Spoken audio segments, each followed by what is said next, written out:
Hello and welcome to day 2, the Freedom from Self-Doubt 5-Day Challenge. Today we're going to build positive evidence. Why do I need positive evidence? What is this, and can't I just go along with my day without doing all of these extra activities? Well, no. Because if you don't dwell in the truth, you will slip into the deficit. And what does that mean? Well, the deficit is the shadow side. It's the place where what you feel is not good enough. It's the place of lacking, of not feeling like you're capable and full of all these things that you want to be and do. And what happens if you're on that shadow side? Well, we are wired to perceive threat. That's how we are by nature. So it's going to take a lot of effort to overcome the gravity of pulling onto that side of it, onto that deficit. Because we're constantly trying to be aware of threats, whether that's physical or emotional. And you know what else makes it harder? Is that we are conditioned to seek external validation. Okay? If you do a little self-check right now, think about the extent to which you feel your value right now depends upon what other people think of you and how they validate what you do and achieve. Okay? And also, what does this help us do then if we're in the shadow side? Well, in some ways, we stay safe because it keeps us from putting ourselves out there and being exposed to the fear of what happens if I'm rejected, what happens if I fail. So we're on that deficit side. We might seem like we're safe there because it's so familiar, but guess what? You're stuck. So let's build the positive evidence that's going to get you out of there onto the side of your truth. And this is the primary activity, and you're going to see this on your worksheet today. It's the accomplishments activity. And even if you've done this before, do it again. And this time, set the goal to do more than 5. Okay, I say choose 5 or more accomplishments, but really the more, the better. See if you can get up to 10. And they can be accomplishments from any time in life. It's not just professional, career, you won an award. It's absolutely anything that you are proud of that you did. So write each one down and then describe a little bit about it. Who, what, when, where, what are all these components? And include your actions and your experience of it. Let's take a look at an example. Buying my first house. I bought my first house at 23 years old. I was working full-time and was tired of paying rent on a place that I could never call my own. I found myself a small 2-bedroom condo in the city that I lived in at the time and I bought it. I lived there for about 3 years before moving out and setting it up as an income property. This is one of the most grown-up decisions that I had made at that stage in my life.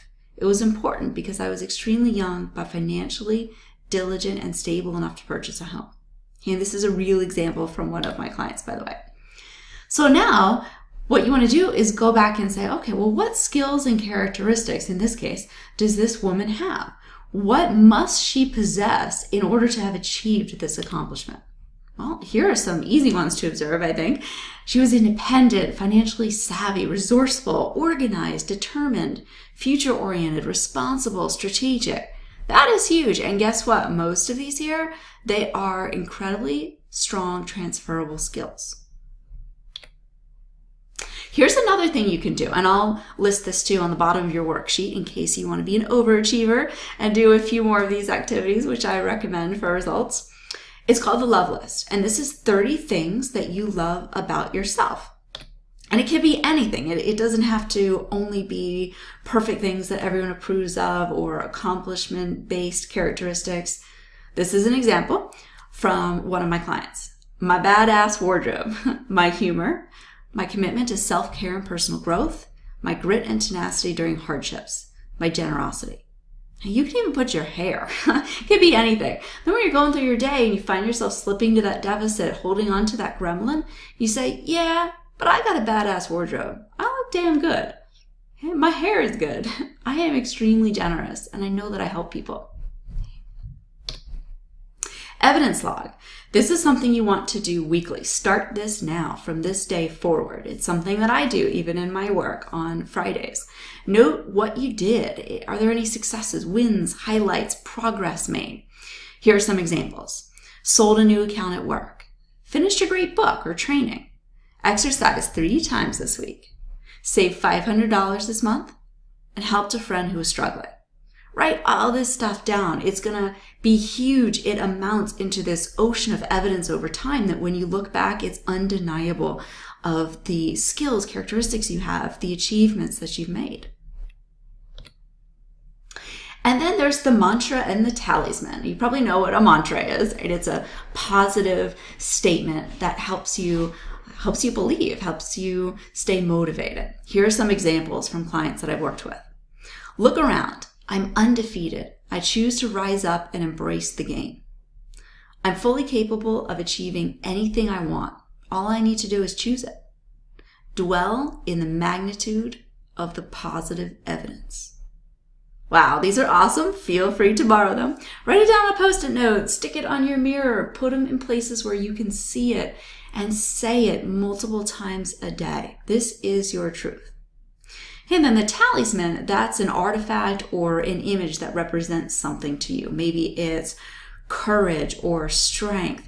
I'll give you some examples. I had a client once who chose an owl because it represented wisdom.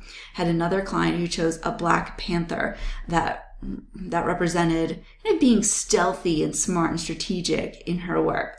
And when you have this image, preferably it's something tangible, but you could print it out as well.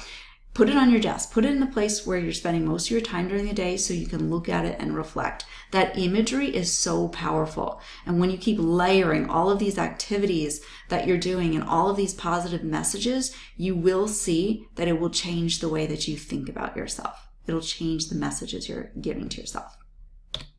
Okay, and that brings us to Day 2 challenge, and that is to complete the accomplishments activity. Download the worksheet and the additional suggested activities and go for it. The more you engage in this and take action, make this a new part of your everyday, the more powerful your results will be. So thanks so much, and I can't wait to see you tomorrow for Day 3.